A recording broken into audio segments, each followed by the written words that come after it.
We're going to move on to the NFC now.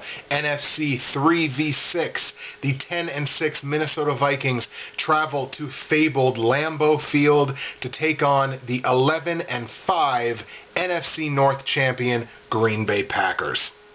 Now, the line in this game is kind of fluctuating. Depending on your source, it could be anywhere between Green Bay minus 7.5 to Green Bay minus 9.5. For my purposes, I'm using the line of Green Bay minus 7.5. Because to me, I've seen more 7.5s than I have 9.5s. I've seen more 8s than I have 9s. So I think the actual line is closer to that 7.5. That's the line that I'm going to use. Feel free to argue with me in the comments section below if you feel that that line should be bigger.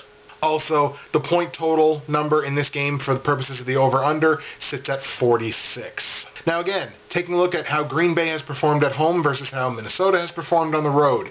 Green Bay extremely good at home this year. They were 7-1, currently riding a 7-game home winning streak. And they have outscored their opponents by a monumental pace. It has been 233 to 140. That's an average of 29 to 18 per game. There's your 11 points, so even on the high end of that spread, they've been beating it on average this season at home. Minnesota on the road hasn't fared so well. 3-5 in their 8 road games.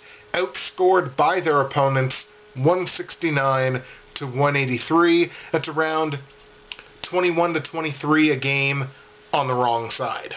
Head-to-head, they've had 2 head-to-head matches this year. Green Bay on December the 2nd defeated Minnesota 23 to 14. That total would also beat the 7.5 point spread.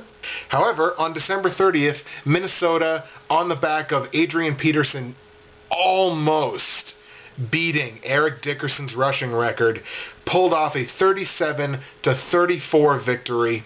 Green Bay has won 6 of 10 head-to-head matchups dating back to 2008. Common opponents, these two are division rivals, so they had a lot of common opponents this year. They played 12 of their 16 games against common opponents this year, and bear in mind that the 2 of them played each other twice. So that accounts for 14 of their 16 games over the season was either against each other or against common opponents. And both teams ended up with the same record of 9-3. Green Bay holds 2 wins over Chicago, 2 wins over Detroit, and single wins over Houston, St. Louis, Jacksonville, Arizona, and Tennessee. Minnesota holds also 2 wins over Detroit and single wins over San Francisco, Chicago, Houston, St. Louis, Jacksonville, Arizona, and Tennessee. The 3 losses, both teams have a loss to Seattle. Both teams have a loss to Indianapolis. Green Bay's 3rd loss was against San Francisco. Minnesota's 3rd loss was against Chicago. Both teams have outscored their opponents, obviously, in those 9 wins in those 12 common games. Where the difference is by the pace that they have outscored their opponents. The defenses have been very similar. Green Bay's given up 210 points in those 12 games. Minnesota's only given up 217. So it's only the matter of a touchdown in 12 games. So really basically inconsequential. But the scoring pace of each team has been different. Minnesota has put up 285 points in those 12 games. Green Bay has put up 338. So we're talking about, again, an average of 4 to 5 more points per game in those common games Green Bay scored than did Minnesota. Scoring on the season, basically, in all the ways that I looked at it, it's given Green Bay the edge. Overall on the season, Green Bay's offense versus Minnesota's defense and Minnesota's offense versus Green Bay's defense, it's a slight edge. It's around a 25 to 23 edge for Green Bay. Green Bay at home versus Minnesota on the road, the gap gets a little bit bigger. It's almost a full touchdown. It wouldn't cover the spread, but it's almost a full touchdown. You're looking at about 26 to 20. Green Bay has obviously steps their game up, especially on the defensive side of the ball when they play at home. And if you look at the last 5, so you're looking at momentum going into the playoffs, basically the same story. We're looking at Green Bay 26, Minnesota 22, putting their offenses and defenses from the last 5 games head-to-head with each other.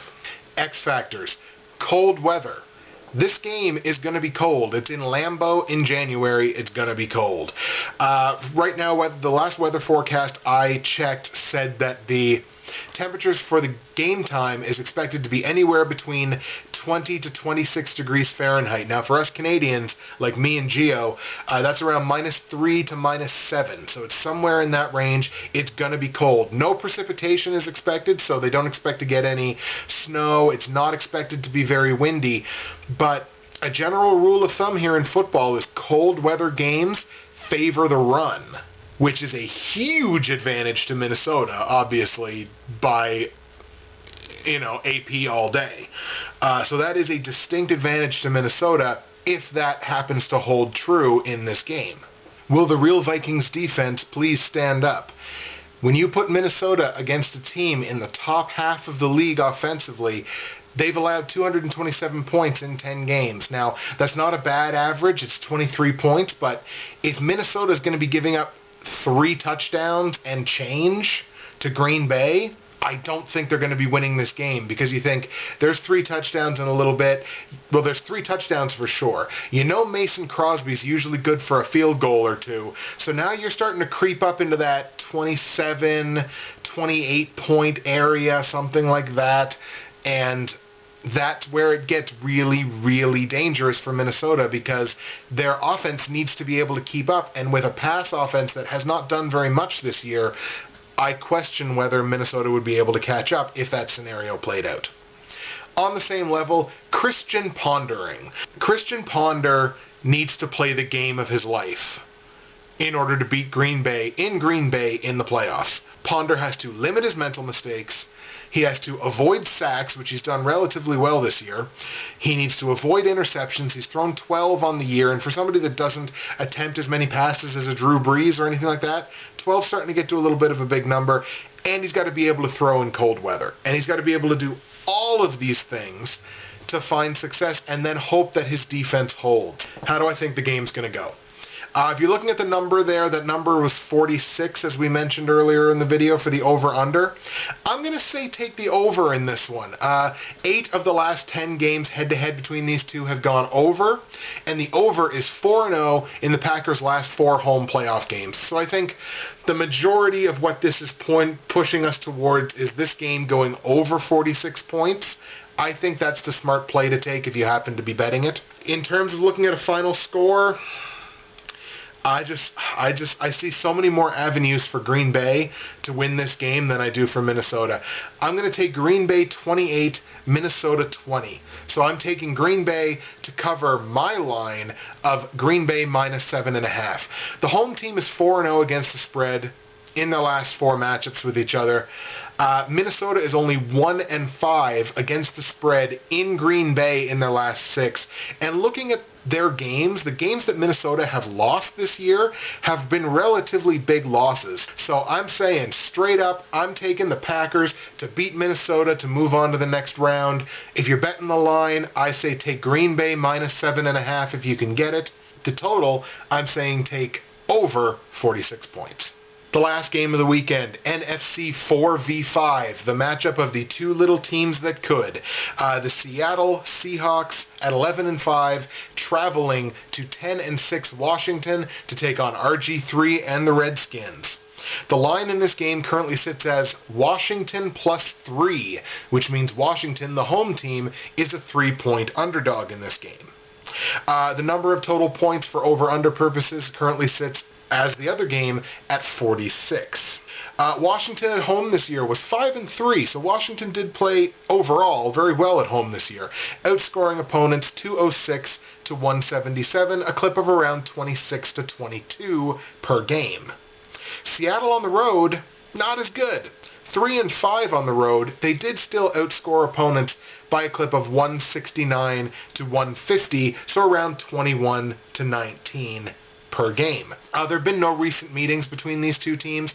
I think they've played 10 times between each other since like 95. Common games. They played 5 games against common opponents this year.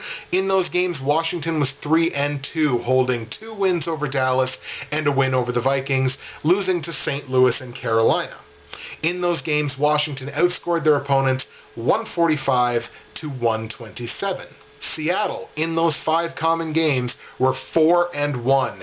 They have wins over St. Louis, Minnesota, Carolina, and Dallas, only losing 1 game to St. Louis early in the season. In those games, Seattle outscored their opponents 106-71. 71 points allowed in 5 games. If you look at scoring averages over the season, it's a definite edge to the Seahawks.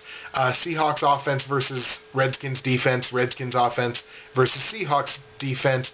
There is an edge there, and it's a clear one for Seattle. Seattle looking at about a 25-21 advantage, so you're talking about more than a field goal clip in there. Washington playing at home versus Seattle playing on the road. Again, Seattle has had a couple of struggles on the road this year, certainly not as good on the road as they are at home, which gives Washington the slightest of slight advantages there. We're talking literally 23-22 on both sides. So it's a very, very slight advantage for Washington, but it is there. But if you take a look at how these teams have played in the last 5, both teams have torn it up in the last 5 games. If you look at those numbers, based on Seattle's tremendous offensive numbers in a few of those games, we're looking at Seattle with a really definitive edge, 30-20, when you put their offense in the last 5 games up against Washington's defense in the last 5 games, and vice versa, talking about 30-20 for Seattle.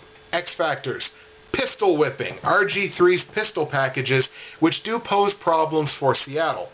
That being said, I could tell you all day about these pistol packages, but what I would rather do is direct you to a Sports Illustrated article. If you go to Google and you Google RG3 Pistol Seattle, it's the very first news item that comes up, and it's an article from Sports Illustrated where, I can't remember the name of the guy who wrote it, but he goes into detail. He's got charts and diagrams, and it's a relatively long article, but it's really worth the read to hear him talk about the pistol formation that Washington runs and how dangerous it really is, even to a defense like Seattle. That being said, Seattle was 2-0 in games against similarly themed offenses. We're talking about San Francisco and Carolina. And Seattle handled them quite well. I believe they only gave up 12 points to them. So Seattle's got some experience, not to mention that they run sort of an offset kind of pistol package thing themselves with Russell Wilson. So that defense sees it every day in practice. Speaking of Seattle's defense is a difference maker. In the last 5 games, Seattle has only allowed 60 points total. That is 12 points a game over their last 5 down the stretch. With net rush yards total, this is net rush yards total for the teams that they've played. 132, that was against Chicago, I believe. 43 against Arizona. 118 against Buffalo, that was the C.J. Spiller factor right there, and then 82 and 79 in the last 2 games.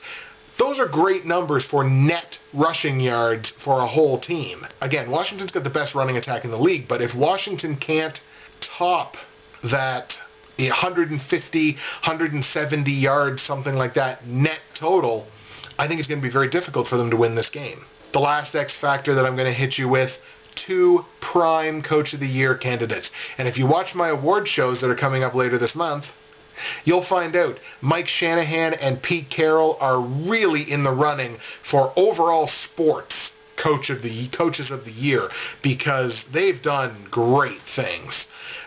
So Mike Shanahan versus Pete Carroll, I firmly believe whoever wins the coaching battle between those 2 guys should win this game. How do I think it's going to go? Again, if you're betting the over-under in this game, I would argue to take the over, even though Seattle's defense is so good.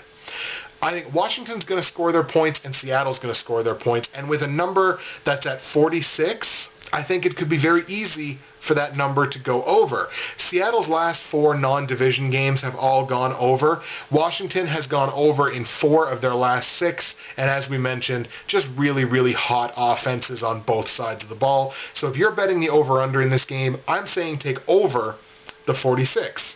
It took me a while to really think about this because I think RG3 is a phenomenal story, and I think between either one of RG3 or Andrew Luck, that like one of them should win a playoff game this year.